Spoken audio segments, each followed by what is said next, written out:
Berbicara soal Mangekyo Sharingan di dunia Naruto, kita pasti nggak asing lagi dengan fakta bahwa setiap pemiliknya, terutama di kalangan Uchiha, memiliki bentuk dan kekuatan yang unik. Padahal dalam manga dan anime, alasan resmi kenapa kekuatan Mangekyo tiap karakter berbeda-beda itu belum pernah dijelaskan secara mendalam. Karena mungkin itulah, banyak penggemar yang mulai menyusun teori untuk mencoba mencari jawaban di balik fenomena ini. Di video kali ini kita akan membahas beberapa teori yang ada, mulai dari kemungkinan faktor genetik, trauma emosional, hingga bakat atau keahlian yang sudah dimiliki sebelumnya. Selain itu, kita juga akan menambahkan beberapa detail dan juga sudut pandang lain berdasarkan apa yang pernah ditampilkan dalam manga dan anime Naruto. So, kita mulai aja videonya, let's get started.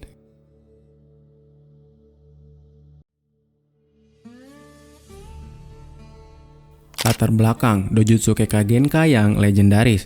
Jadi Mangekyo Sharingan merupakan bentuk lanjutan dari Sharingan biasa. Salah satu Dojutsu Kekka Genkai yang diwariskan dalam garis keturunan klan Uchiha. Secara garis besar, Sharingan sendiri merupakan kemampuan mata yang memungkinkan pemiliknya untuk membaca gerakan lawan, meniru teknik, dan bahkan memanipulasi pikiran melalui genjutsu. Namun, ketika Sharingan berkembang ke tahap Mangekyo, kekuatan yang muncul jauh melampaui kemampuan dasar tersebut. Disinilah muncul teknik-teknik ikonik seperti Amaterasu, Tsukiyomi, Kamui, dan lain sebagainya. Meski kita telah melihat banyak contoh pengguna Mangekyo Sharingan dari karakter-karakter seperti Itachi, Sasuke, dan Obito, narasinya tidak pernah memberikan penjelasan resmi mengapa tiap Mangekyo memiliki kekuatan atau teknik yang berbeda. Akhirnya mungkin karena tidak dijelaskan secara detail, banyak sekali teori-teori yang bermunculan di sana. Dan mungkin ini beberapa teori yang telah admin kumpulkan dan juga admin susun.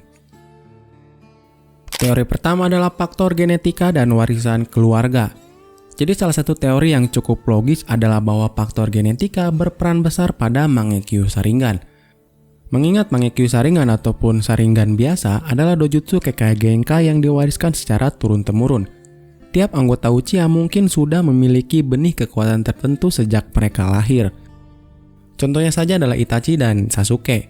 Karena mereka memiliki garis keturunan yang sama, maka mereka juga memiliki kekuatan Mangekyo Sharingan yang hampir sama.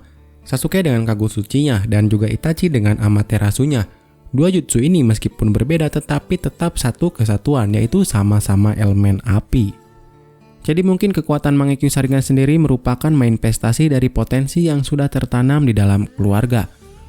Dan karena keluarga Fugaku sendiri ahli dalam elemen api, jadi Mangekyo Sharingan dari Sasuke dan juga Itachi memiliki kekuatan yaitu elemen api.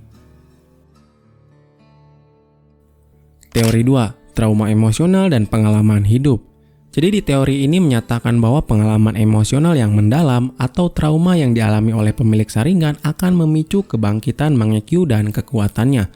Konsep trauma memang sudah sering dibahas dalam konteks anime Naruto. Contohnya saja ketika kita bisa melihat kasus yang dialami oleh Obito.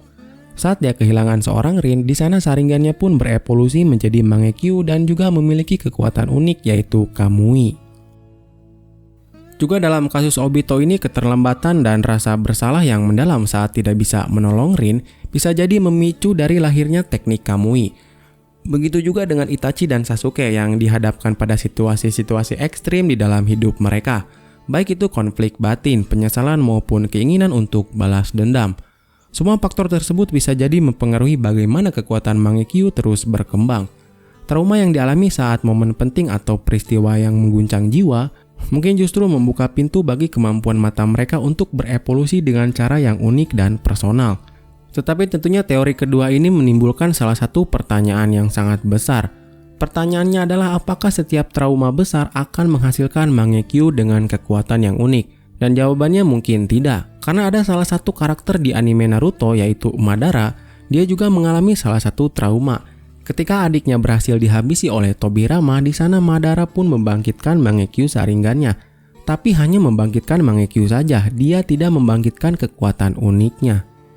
Nah di sini admin jujur saja mencari kekuatan unik tentang Mangekyo Sharingan Madara itu tidak menemukannya, atau mungkin admin terlewat apa gimana ya. Soalnya ketika kita membicarakan kekuatan unik seperti Itachi dengan Tsukiyomi-nya atau Amaterasu, Sasuke dengan Kagutsuchi-nya, kemudian juga Obito dengan Kamui-nya, Madara dengan apanya? Karena Mangekyo Sharingan-nya itu hanya aktif dan tidak memiliki kekuatan unik. Teori 3, bakat dan keahlian sebelum terbangunnya Mangekyo. Selain faktor genetik dan trauma, ada pula teori yang mengaitkan kekuatan unik dari Mangekyo Sharingan dengan bakat atau keahlian yang sudah dimiliki oleh si penggunanya. Dalam dunia Naruto sendiri, setiap individu memiliki kekuatan dan keahlian yang berbeda-beda, mulai dari kemampuan genjutsu, kemudian ninjutsu, hingga penggunaan elemen tertentu. Misalnya saja seorang Itachi, dia dikenal sebagai master genjutsu, teknik Mangekyo-nya saja adalah Tsukiyomi. Sedangkan untuk Sasuke yang juga memiliki kemampuan dasar dalam penggunaan elemen api, memiliki Mangekyo yang menghasilkan Kagutsuchi. Hal ini menunjukkan bahwa kekuatan Mangekyo mungkin merupakan perpanjangan dari bakat alamiah yang sudah ada di dalam diri pemiliknya. Teori ini memberikan gambaran bahwa sebelum seseorang mendapatkan Mangekyo, ia sudah memiliki kecenderungan tertentu dalam hal keahlian dan juga bakat. Proses transformasi Sharingan ke Mangekyo pun seolah-olah menyalurkan potensi tersebut ke dalam bentuk teknik yang lebih spesifik. Jadi bukan hanya faktor eksternal seperti trauma ataupun genetik, melainkan kombinasi dari apa yang sudah ada di dalam diri si penggunanya. Teori 4, kombinasi dari berbagai faktor. Tidak menutup kemungkinan bahwa jawaban sebenarnya adalah kombinasi dari berbagai faktor yang telah kita bahas. Dalam dunia Naruto, seringkali kekuatan seseorang bukan berasal dari satu aspek saja, melainkan dari interaksi antara genetik, pengalaman hidup, dan keahlian yang sudah terasa sejak dini. Misalnya seorang Uchiha yang memiliki latar belakang keluarga dengan sejarah panjang penggunaan Sharingan, mungkin mereka memiliki benih genetik yang sangat kuat. Namun jika dia juga mengalami trauma besar yang memicu emosi dan mendorongnya untuk mengasah teknik, maka hasil akhir Mangekyo yang dimilikinya bisa jadi merupakan refleksi dari gabungan kedua elemen tersebut.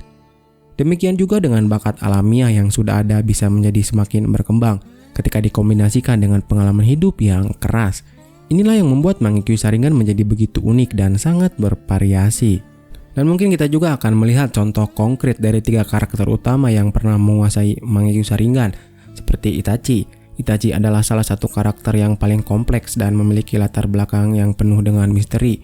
Dengan kemampuan luar biasa dalam genjutsu, Itachi menggunakan teknik Tsukiyomi yang juga sangat halus dan efektif. Dari perspektif teori bakat, kekuatan genjutsu Itachi sudah terlihat sejak awal karirnya sebagai ninja. Dan hal ini kemudian tercermin dalam bentuk Mangekyo Sharingannya. Sisi gelap dalam hidupnya termasuk beban untuk mengorbankan banyak hal demi kebaikan yang lebih besar, juga bisa menjadi faktor emosional yang turut mempengaruhi kemampuan matanya. Kemudian tentang Sasuke sebagai adik dari Itachi, Sasuke memiliki latar belakang dan tekanan emosional berbeda. Meskipun dia juga memiliki kemampuan dasar dalam penggunaan api, Mangekyo-nya yang menghasilkan Kagutsuchi menunjukkan adanya pengaruh dari faktor genetik serta kecenderungan dalam bakat, terutama kehilangan keluarga dan perjalanan panjangnya dalam mencari kebenaran. Tentu saja turut membentuk karakter dan kemampuan unik Mangekyo-nya. Jadi di sini terlihat bagaimana faktor internal dan eksternal bekerja bersama untuk menghasilkan teknik yang spesifik. Dan untuk Obito sendiri, Obito adalah contoh yang menarik karena perjalanan emosionalnya sangat kompleks. Awalnya dia adalah ninja yang ceria dengan penuh semangat, namun serangkaian peristiwa tragis terutama terkait dengan Rin mengubah segalanya tentang Obito. Teknik Kamui yang muncul dari Mangekyo-nya bisa jadi merupakan manifestasi dari keinginan kuat untuk menghindari penderitaan dan kesalahan di masa lalu. Trauma mendalam dan rasa bersalah yang menghantui Obito seolah mendorongnya untuk menemukan cara baru mengubah kenyataan melalui ruang dan waktu. Ini memperkuat teori bahwa emosi dan juga pengalaman personal berperan penting dalam menentukan bentuk dan kekuatan Mangekyo. Jika kita mengamati keseluruhan cerita Naruto, kita akan menemukan bahwa banyak elemen yang tidak pernah dijelaskan secara spesifik oleh Masashi Kishimoto. Hal ini memberikan ruang bagi penggemar untuk berimajinasi dan menyusun teori sendiri.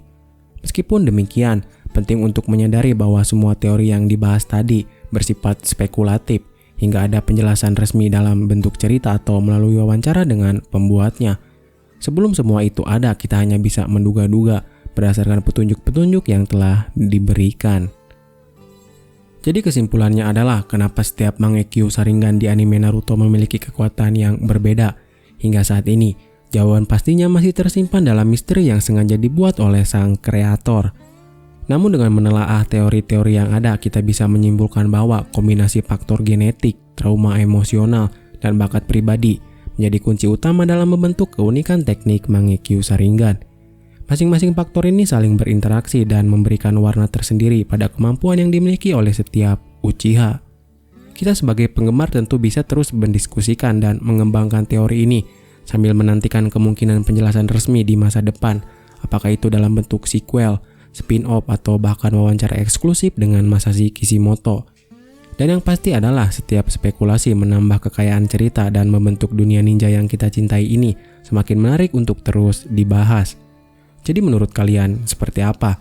Teori mana yang paling tepat, genetik, trauma, atau bakat? Atau mungkin kombinasi dari semuanya? Tuliskan pendapat kalian di kolom komentar, nanti kita diskusi bareng-bareng.